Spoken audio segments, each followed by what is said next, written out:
Waves media తెలుగుకి స్వాగతం. గుంటూరు జిల్లా ప్రత్తిపాడు నియోజకవర్గం కాకుమాను మండలం అప్పాపురం గ్రామంలో నిన్నటి రోజున స్థానిక ఎస్సీ కాలనీ యువకులను కూటమి నాయకులు కక్షపూరితంగా తప్పుడు కేసులు నమోదు చేయించి పోలీసులతో విచక్షణారహితంగా దాడి చేయించారు. ఈ విషయం తెలిసిన వెంటనే గాయపడిన యువకులను కలిసి వారిని పరామర్శించి వారిపై నమోదు చేసిన కేసు వివరాలు తెలుసుకున్న ప్రత్తిపాడు నియోజకవర్గ వైఎస్ఆర్ కాంగ్రెస్ పార్టీ ఇన్ఛార్జి బలసాని కిరణ్ కుమార్ ఈ సందర్భంగా బలసాని మాట్లాడుతూ ఉద్దేశపూర్వకంగానే యువకులపై కేసులు పెట్టారని, పోలీసులు కూటమి నాయకులకు కొమ్ము కాస్తున్నారని, అంతటితో ఆగకుండా కులం పేరుతో యువకులను తిట్టి 400 మంది ఉన్న మాలపల్లెను 1200 మంది పోలీసులతో దాడి చేస్తామని బయటపెట్టారని చెప్పారు.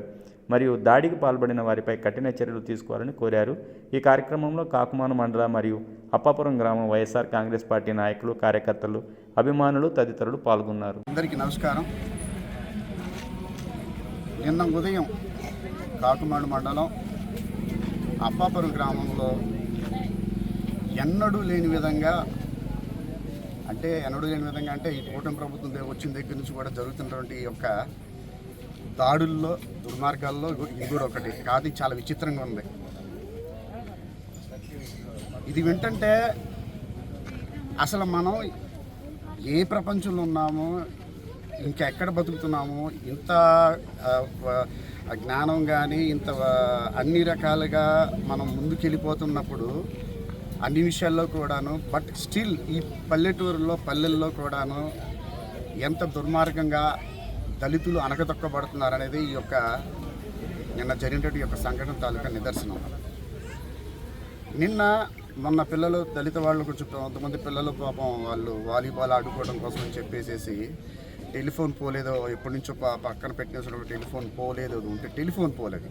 మీరు అందరూ గమనించాల్సిన విషయం అంటే టెలిఫోన్ పోలేదు. ఆ పోలేదు తీసుకొచ్చి వాళ్ళేదో పాపం దళితులు ఎంతవరకు ఉంటుంది, ఆర్థిక స్థోమత ఎంతవరకు ఉంటుంది, ఆర్థిక స్థోమత అంతవరకు ఉంటుంది. ఏదో ఆడుకుందాం పిల్లలు ఆటపాటల కోసం అని చెప్పి, ఆడుకోవడానికి కోసం చెప్పి పెట్టుకొని ఏదో ఒక నెట్ కట్టుకొని పాపం ఆడుకుంటుంటే దానికి ఒక 9 మంది మొత్తం అంతా కలిసి, మొత్తం పిల్లలందరూ కలిసి ఆడుకోవడానికి అని చెప్పి పోల్ తీశారు. అది టెలిఫోన్ పోల్.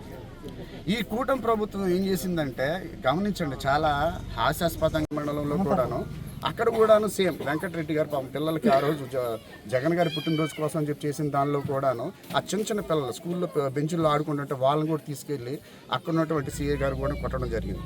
ఆ పెద్ద ఆయన ముసలాయన కూడా పాపం ఆ రోజంతా నైట్ అంతా అక్కడే మళ్ళీ స్టేషన్ ఉండటం జరుగుతుంది. ఇలా రకరకాల ఓన్లీ అచ్చంగా దళితుల మీద దాళ్ళు.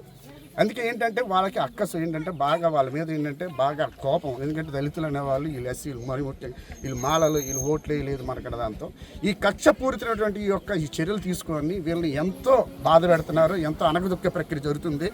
మీకు ఇక్కడే చెప్పిన ఈ సభాముఖం, ఈ మీడియా ముఖం కూడా చెప్తున్నాను, మీరు ఎంత అణగదొక్కితే అంత తిరగబడతాం. అందులో మొహమాటమే లేదు. ఈరోజు జరిగిన దానికి ఈరోజు వచ్చి సీఏ గారు ఏదో చెప్పారు. ఏమని చెప్పారు? అయ్యా మేము న్యాయం చేస్తాం అని చెప్పేసి వాళ్ళకి మళ్ళీ యాక్షన్ తీసుకుంటాం ఎస్ఐ మీద అని చెప్పారు.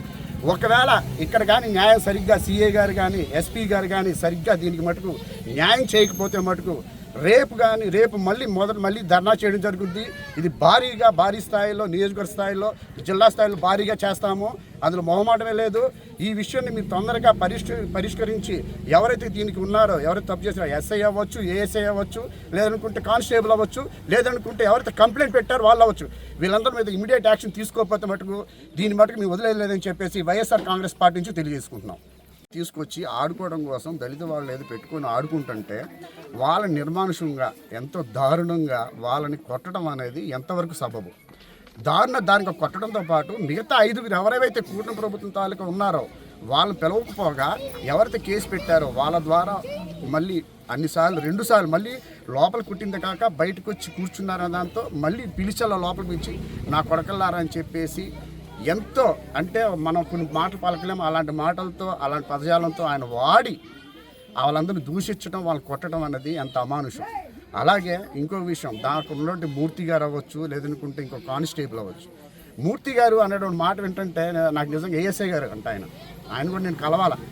అలాంటి వాళ్ళు పాపం ఎందుకు తిరుగుతున్నారు ఈ యొక్క ప్రపంచం నాకు అర్థం కావట్లా.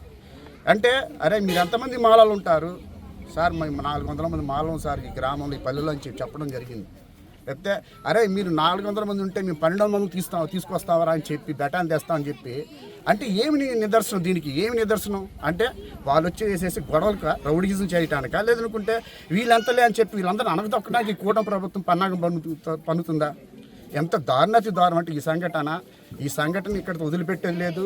ఈ ఎస్ఐ అవ్వచ్చు, లేదనుకుంటే ఏఎస్ఐ గారు అవ్వచ్చు, కానిస్టేబుల్ అవ్వచ్చు, ఇంకెవరైతే అవ్వచ్చు, దీని వెనకాల ఎవరున్నా సరే ఈవెన్ కూటమి ప్రభుత్వం తాలూకా కంప్లైంట్ స్వామి గారితో సహా ఎవరిని వదిలేదు.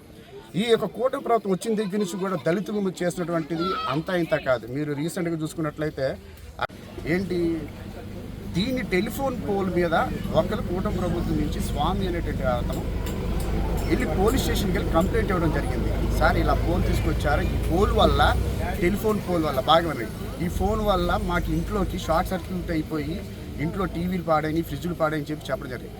టెలిఫోన్ పోల్ వల్ల కూడాను షార్ట్ సర్క్యూట్ అయ్యి టీవీలు పాడటం అనేది చాలా విచిత్రంగా ఉంది. అందరూ కూడా తెలుసుకోవాల్సిన విషయం కూడా ఇది కూడా.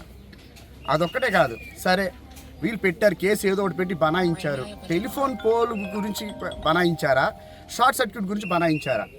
ఇక్కడ బాగా అర్థం చేసుకోండి. వాళ్ళు ఏదో టెలిఫోన్ పోల్ తీసుకున్నందుకు వాళ్ళని పిలిచి మాట్లాడాల్సింది పోయి ఇది కూడా కంప్లైంట్ పెడితే టెలిఫోన్ డిపార్ట్మెంట్ వాళ్ళు పెట్టాలా, లేదనుకుంటే గవర్నమెంట్ డిపార్ట్మెంట్ పెట్టాలి కేసు అనేది.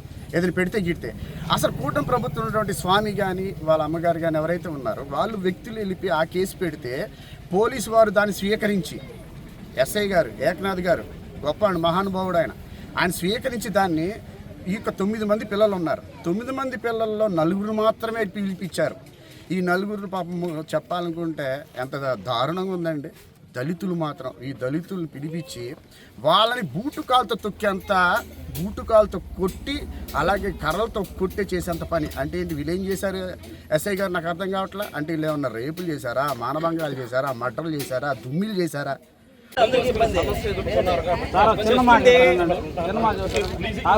అంకుల్ ఆగండి చెప్తూ మేము ఇక్కడ కూర్చోడానికి గల కారణం ఏం చెప్పమంటారా? ఎస్ఐ గారు బయటకు పోయి మీరు బయటకు పోయి మాట్లాడండి, నా స్టేషన్లో మాట్లాడొద్దు అన్నారు. అందుకోసం ఇక్కడ కూర్చున్నాం సార్.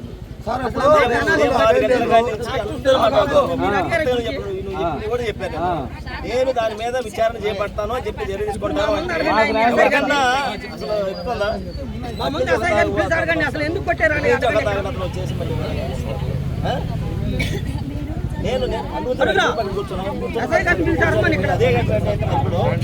అసలు పిల్లలు ఎందుకు కొట్టారు? పిలిచాడమని కొట్టారా ఏంది? దగ్గర వస్తా అంటే లేదు. మరి ఎవరి మీద నమ్మకం? ఏదైనా కూర్చున్నాడు కూర్చోమని చెప్పాను. చర్య తీసుకుంటా చెప్పాను. నేను పిటిషన్ మీద చెప్పాను.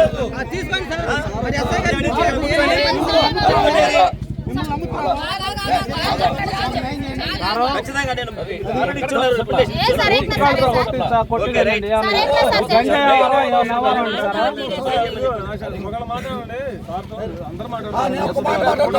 మాట్లాడతామండి.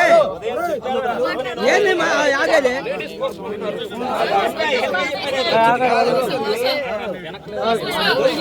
మాట చెప్పండి సార్.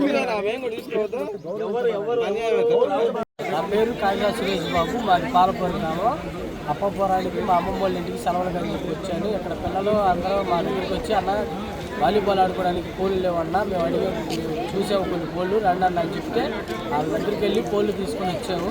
వచ్చిన తర్వాత స్వామి అనే ఆయన ఇంటికాడ నుంచి పోలు తీసుకొచ్చాము. స్వామి అనే ఆయన ప్రెసిడెంట్కి కంప్లైంట్ చేశారు, ఇక్కడ మా ఇంటిగా టెలిఫోన్ పోళ్ళు వెళ్ళాలని. అది సోమవారం మార్నింగ్ చెప్తే మేము మధ్యాహ్నానికి ఊరు లేక సాయంత్రం 6:30-7 ప్రాంతంలో పోలీసు తీసుకెళ్ళి వాళ్ళ ఇంటి దగ్గర పెట్టేసాము.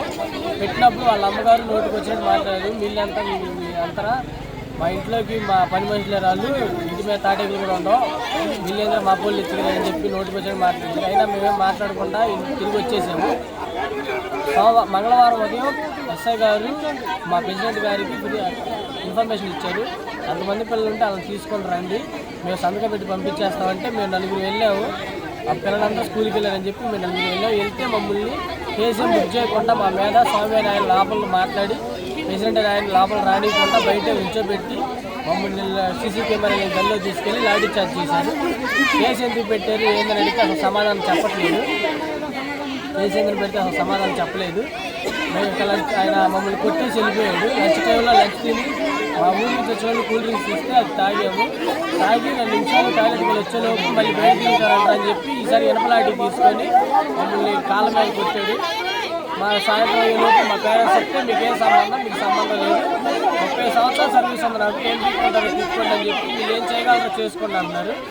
చేసుకున్న తర్వాత లోపల ఏఎస్ఐ మమ్మల్ని కూర్చోబెట్టి వీళ్ళు మీ మాలలో ఎంతమంది ఉంటారంటే 300-400 మంది ఉంటే ఏం దిగుతారా 1200 మంది పోలీసులు దిగుతావు, వీళ్ళు ఏం చేయగలరు అని చెప్పి నోటికి వచ్చిన మాట్లాడుతున్నారు. వైట్ పేపర్ మీద సంతకాలు పెట్టుకొని పంపించారు. ఇంకా మిగతా 10-15 సంవత్సరాలు నెల వాళ్ళు కూడా మాతో పాటు నైట్ టైం పోలీస్ స్టేషన్లో కూర్చోబెట్టారు 6 నుంచి 8 దాకా. వాళ్ళతో కూడా వైట్ పేపర్ మీద సంతకాలు పెట్టుకొని పంపించారు.